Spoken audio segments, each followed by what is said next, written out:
I know what you're thinking. I'm thinking it too. Why would you marinate ribeyes in bourbon? I mean, aren't ribeye steaks good enough on their own? In fact, we were both very skeptical until we tried it. One taste of the whiskey steaks at Jesse's restaurant in Magnolia Springs, Alabama, and we realized whiskey and steak are a natural pairing. So that's what we're going to make today. All right. And the first thing we tried, besides popping open the bottles and having little sips, Tough job. is the difference in the marinade between using whiskey and using bourbon, and it was unanimous. All the tasters preferred the flavor of bourbon because it had that vanilla sort of flavor that really came through thanks to the white oak aged barrels used to make bourbon. And of course, we tried different kinds of bourbons, from the really cheap stuff to the more expensive stuff, and we found that you want to use a bourbon that you're comfortable drinking because you're obviously not going to use the whole bottle in the marinade. Well, that doesn't limit it for me. Yeah. All right, so here we have a cup of bourbon.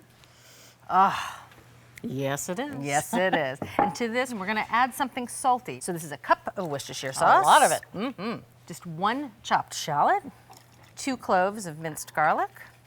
We have 2 teaspoons of kosher salt. Last but not least, 2 teaspoons of ground black pepper. And that's it. That's as simple as the marinade needs to be. Good. It's not complicated. It's not going to mask that steak flavor. Enough about the whiskey. Let's talk about these steaks. So these are ribeyes. They're about a pound each. One thing we found is you want to buy a thick steak, at least 1 inch to 1.5 inches thick. That way you can get a good char on the grill without overcooking the center. Okay. All right, so now I'm going to ask for your help here. Please do. I'm going to use some plastic bags, and I'm going to put 2 steaks in each bag. So this is where you come in. All right, half. About half. All right. There we go, that looks pretty good. All right, I'm just pressing out as much air as I can. All right, that's 1 bag of steaks. One beautiful bag of steaks. All right. So to really help the flavors of that marinade get into the meat, they need to marinate for at least 4 hours. But you can marinate it longer, for up to 24 hours. The longer you marinate, the more flavor gets into the steak. And of course, we're gonna keep these in the refrigerator. So here, I'll put this on the tray, and in the fridge they go. All right, Bridget, these steaks have been marinated. Now these steaks, they really don't look like much. No, they don't. No, you think you've made a mistake, but trust me, when they get on the grill, they're gonna caramelize gorgeously. Here, I'm just gonna pat these dry with paper towels, wipe off any of those shallots that are still sticking around. I'm gonna put them back on our rimmed baking sheet. Now before we throw these on the grill, I'm gonna brush both sides with a little oil, just regular old vegetable oil, a little salt, a little pepper. Flip these bad boys over. Again, on the other side. All right, and it is time to take these guys out to the grill. Sounds good.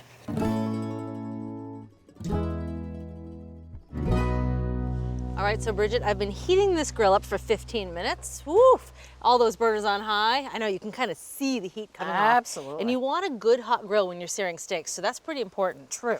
And also, now that the grill's hot, it's the perfect time to give it a good cleaning. Clean it every single time you grill. All right, and I'm also gonna oil the grill grates. And to do that, I'm gonna use a pair of long tongs, a wad of paper towels, and a little bit of vegetable oil. So I'm gonna run this paper towel over the grill grates and get them all nice and oiled. And they might catch on fire like that, and that's okay. It'll burn itself out. Now I'm gonna turn all the burners down to medium high, but you don't wanna overcook the steak too quickly before you get a good crust. So medium high is the perfect amount. Put these guys right on the grill. Oh, hello. Yeah. Sizzle, sizzle. Now these are gonna cook about 6 to 8 minutes on each side, but of course I'm gonna make a pretty cross hatching. So halfway through each side, I'm gonna rotate them a little bit. Sounds good. Smells great. And because we're cooking on gas, we're gonna close the lid. All right, so it's been about 12 minutes. I know, they're gorgeous. In here, we're just gonna take a temperature of 1. You wanna do that by holding the steak upright in a pair of tongs. And in the thickest part of the steak, we're looking for a temperature of about 125. Oh, perfect. And that is how you know it's a perfect medium rare. Also on the second side, Char. pure gorgeousness. And notice I'm putting them on a rack, that gorgeous crust. We don't want to lose that. We don't want these sitting in their own juices as they rest. This is an incredible looking steak, and I think the bourbon is really adding to that color on the steaks, and the aroma is You amazing. can smell it a little bit too. Absolutely.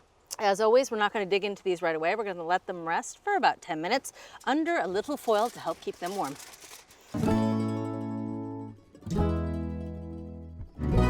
All right, so these beauties have been resting for 10 minutes, and it's time to eat. Yay! 10 minutes is a long time to wait for bourbon steaks. All right, I'm just gonna slice these into nice slices for us. Oh, So juicy. look at that. Perfectly cooked to medium rare, if I might say. I'm gonna get you some juicy pieces right from the center. Oh, yeah. There you are. I'm not going to throw that out of bed. Expensive steaks, good bourbon, put them together. Oh, it's rosy red because it's perfectly cooked medium rare, and that nice bit of crust. I need to be quiet and just eat. It's like the best beef flavor meets the best bourbon flavor, and it's all in one tidy little bite. But it's not boozy at all. No, it does have those caramel and those vanilla tones through it. A little bit smoky too. I've seen marinades ruin a perfectly good steak. This one makes a perfectly good steak even more perfect. Just like you. Aww.